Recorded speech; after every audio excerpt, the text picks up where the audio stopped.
dan seterusnya ya. Memperhatikan 1. Berita acara sidang, 2. Lembar pemilihan akhir sidang ujian, 3. Hasil musyawarah dan mufakat. Maka memutuskan. Ini kok yang gede ini tulisannya gimana? Yang panjang ini banyak. Enggak ada yang ada. Tapi tidak lulus. Serius Pak, enggak ada yang ada. Tintanya tintanya rusak.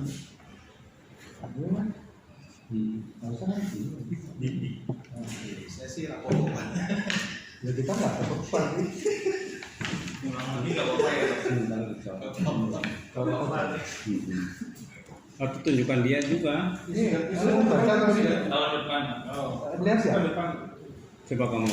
Coba sini. Ini udah ada tulisannya. Tidak. Nah ini bisa. Udah kembali lagi. Kamu baca nih. Ini namanya Wisnu toh kan? Wisnu. Coba saya lihat punyanya ini. Sama juga kayaknya. Sama nggak? Tuh sama. Ya udahlah, terima nasib lah. Udah, yang penting udah tahu. Sama mahasiswa, terima nggak? Lo yang menilai kan kita, bukan kamu. Ya kamu terima lah, nggak bisa. Ini harus terima. Yang memutuskan benar ya Pak Ali ya. Serius kan ini? Ini ada baca sendiri Pak. Kelengkapan bahwa mahasiswa nama Wisnu Abdullah, Otomatis kan? NPM otomatis. Itu di itu. Iya. Kan dari hasil tadi yang Itu sistemnya. sistem. NPM 18.1033.001, judul skripsi perancangan sprinkler sebagai upaya pencegahan kebakaran di PTSP Kecamatan Tebet yang tadi harus direvisi. Kalau revisi ya, kalau nggak lulus kan judulnya nggak lagi. Asal nilai akhir tidak dibacakan, huruf tidak dibacakan, dinyatakan gimana Pak? Ya padanya saja. Ya udah apa adanya. Dinyatakan ya lulus dengan perbaikan ya. Waktu perbaikan 14 hari ya.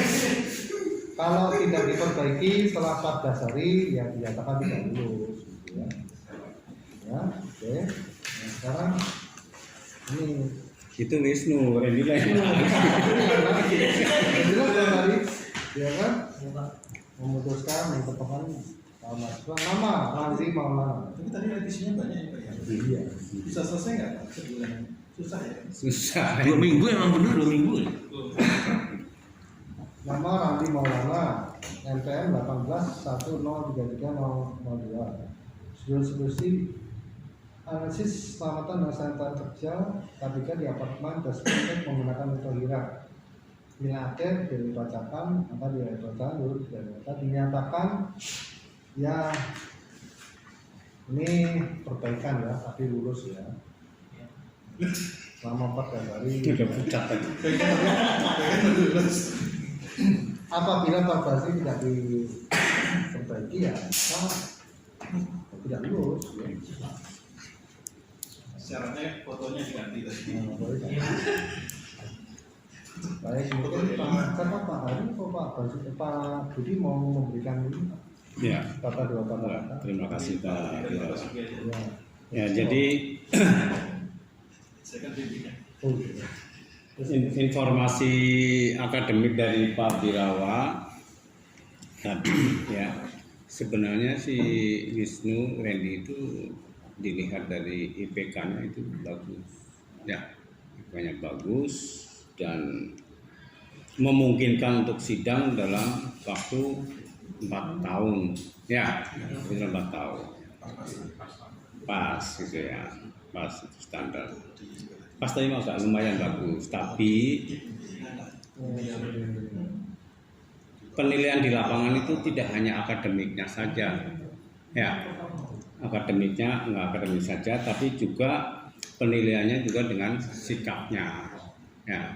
Oke, mungkin secara akademik, secara ilmu kamu bisa sebagai S1, tapi banyak orang yang punya prestasi akademik tapi prestasi karir kerjanya tidak bagus karena prestasi akademik itu tidak menjamin untuk keberhasilan di lapangan, tapi juga harus diikuti dengan perilaku atau soft skill istilahnya. Ya jadi hard skillnya, akademik hard skillnya, tapi soft skillnya harus ditingkatkan. Ya, jadi ya salah satunya misalnya kamu pernah melakukan bimbingan dengan saya, salah satunya itu juga penilaian juga buat kita ya dari perilakunya ini dia benar-benar melaksanakan dengan effort yang bagus apa enggak, hanya asal-asalan lah, yang paling nanti diluluskan gitu loh ya. Nah, itu mungkin aja bisa terjadi di akademik ya, kita sebagai dosen ini.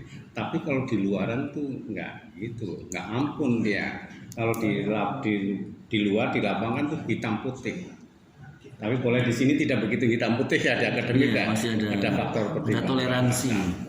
Ya, jadi saya harapkan nanti kamu di luar ya, nanti setelah jadi alumni, akademiknya sudah oke, hard skillnya sudah oke, soft skillnya kamu tingkatkan, dan perilaku kamu juga sesuai dengan sarjana teknik industri.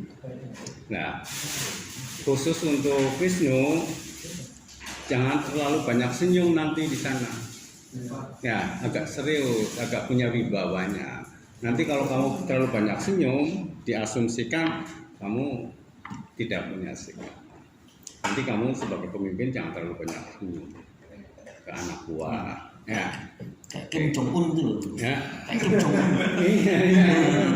Iya, harus ada. Mau foto bersamanya takut. Satu itu ya, jadi kamu nanti sebagai sarjana harus punya kemampuan akademik, tadi sudah bagus, kemampuan soft skillnya, non akademiknya juga kamu harus. Nah, selain itu juga bukan berarti kamu setelah selesai S1 ini berarti sudah selesai kamu belajar. Nah, ini kan belajar kan sepanjang hayat. Ini belajar di universitas di koridor akademik sekolahan, tapi belajar di luar kampus ya itu bisa juga dan lebih banyak juga ya. Jadi kamu masih harus belajar ya, harapan nanti kamu bisa S2 atau S3 ya. Tapi minimal kamu sekarang kan dunianya kan dunia milenial, dunia digital ya. Nah, jadi yang selama ini kita ajarkan kan masih campuran, masih banyak yang manualnya ya, digitalnya kurang. Nah, kamu harus belajar sendiri di sini ya, belajar tentang Beda zaman, Pak. beda zaman itu, beda zaman. Nah, kebetulan di tempat saya dosennya muda-muda, nah mengenai pengetahuan tentang software tentang digital itu Sudah lebih banyak. kalau di sini agak kurang ya. Nah, tapi kamu harus belajar sendiri itu, belajar sendiri tentang mengikutan itu. Kayak sekarang misalnya di era digital, untuk cari duit itu tidak harus bekerja keras, tapi bekerja cerdas, gitu ya, harus bekerja cerdas. Artinya kalau bekerja itu tidak harus keluar keringat ke kantor, nah, di rumah juga bisa. Ya. Jadikanlah waktu luang untuk menjadi uang atau produktif gitu loh. Ya kan saya pernah gitu, jadikan waktu luang menjadi uang gitu loh. Artinya waktu luang itu menjadi uang berarti produktif. Ya, jadi produktif itu tidak harus dengan secara fisik. Ya, produktif bisa dengan pemikiran sambil tiduran, itu sebenarnya produktif. Ya, jadi waktu yang bisa menghasilkan sesuatu itu adalah produktif. Tapi kalau waktu yang tidak menghasilkan sesuatu itu waste, percuma. Waste adalah pemborosan. Hidup itu kurangilah pemborosan. Kayak yang dilakukan oleh Toyota itu. Biar dia lean manufaktur, semuanya itu terencana tanpa waste, sehingga cost production-nya murah. Dengan cost production murah, dia bisa menjual murah, keuntungannya besar. Jadi untuk meningkatkan keuntungan tidak harus menaikkan harga jual, bisa menurunkan harga jual bisa menekan profit, tapi cost produksinya diturunkan. Nah, prinsip-prinsip seperti itu bisa. Kalau kita harus kerja ke kantor, cost produksinya tinggi. Tapi dengan kita tidak ke kantor, di rumah, nggak ngeluarin transportasi, nggak ngeluarin bensin segala macam. Ya, sehingga waktu kita karena cost produksinya rendah, kita bisa menjual walaupun agak murah, tapi untungnya besar. Ya, prinsip-prinsip itu nanti kamu harus jalanin. Secara akademik oke. Kalau akademik kamu tambah soft skill, itu penting. Kalau enggak tambah bahasa ya, bahasa itu penting karena kita era globalisasi dan pengetahuan tentang soft skillnya. Nah, itu yang era digital ya, software segala macam itu harus kamu pelajari.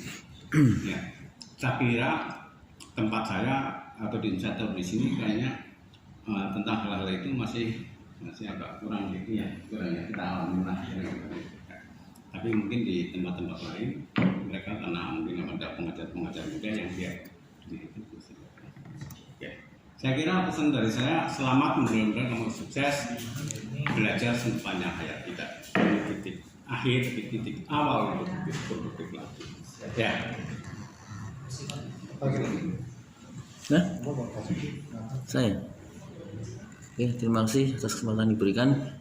Tadi udah panjang lebar ya dari Pak Budi. Artinya tadi apa? Artinya kesimpulannya ya Anda tetap harus belajar.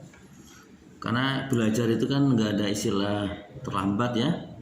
Anda mungkin lulus dengan tepat waktu. Artinya kalau Anda mau kuliah di tempat yang lebih tinggi lagi, itu berarti Anda akan mendapatkan manfaat yang lebih baik lagi. Ya, saya kira itu. Dan nanti untuk apa? Selain Anda bikin apa? Bikin revisinya tadi, tapi juga harus bikin bentuk jurnalnya ya. Nanti tanyakan ke Pak Jamal ya untuk ini, nanti segera di ini. Nanti paling tidak biar bisa kita jurnalkan. Tapi tentu saja ya tadi harus mengurangi resiko tadi, resiko apa? Plagiarisme ya, plagiarisme. Kira-kira seperti itu. Mungkin itu aja Pak. Ya. Pak Birawa. Pak Ari itu mungkin menjolimi juga masih bisa ditarik nanti kok. Kan ada komplain. Komplain ya masih bisa ditarik. Tapi ngomong-ngomong sudah mata kuliah sudah clear semua. Nanti dicek ada yang kurang Ya, kita tahan lagi. Ada yang sudah maju sidang, ternyata itu ada praktikum yang belum di Si Panji itu Panji. Akhirnya nggak bisa yudisium. baru lulus semester ini. Ini lulus. Terus bilang Pak, kalau kita misalnya nggak ikut praktikum apa bermasalah? Ya bermasalah malah nanti di sana ada yang kosong itu. Nggak bisa. Ada lulus skripsinya, bukan lulus jadi sarjana teknik, belum. Karena apa? Kalau jadi sarjana ada yang namanya yudisium, itu dilihat mana punya dokter pembayaran dan macam-macam itu maksudnya. Makanya ada yudisium. Akhirnya sekarang baru selesai. Ya sama kasusnya dengan tempat saya juga gitu. Ada gitu ya. Karena persyaratan S1 apapun ya memang antara 144 sampai 160. Tapi kalau kita kebijakannya lebih dari 144 mungkin mahasiswa kita masih yang ngomong kita malas banyak kan gitu loh. Nah, terus kita kapan di grup 144 dan itu memang harus 144 karena daftar 144 masuk ke sana. Kalau kurang satu SKS Bu itu tidak bisa karena akan ditagih sama diktinya itu sesuai dengan itunya dan kasus itu akhirnya semester depan. Nah ini kan ada teman saya di DO Pak, gara-gara kurang satu mata kuliah. Ada kan siapa? Ya Rahmawati. Di Rahmawati itu satu semester terakhir Pak, udah mau maju sidang satu mata kuliah 3 SKS belum diambil, padahal S2 itu minimal 40. Dia baru 37 waktu selesai DO. Bentar itu kejadiannya pada saat COVID itu kan ya?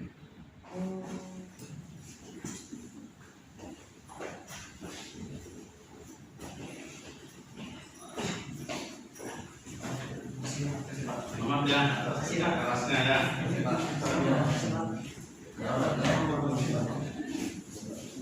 Mas Jam.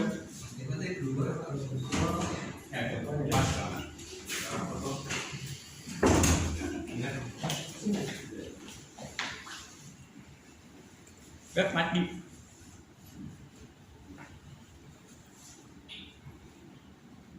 Mukanya udah ada sebel. Masih kurang tidur. 1, 2, 3. 1, 2, 3. Oke, siap. Mau ada foto bareng? Udah. Nah, sendiri-sendiri. Oh iya, ada itu no. Dua ada.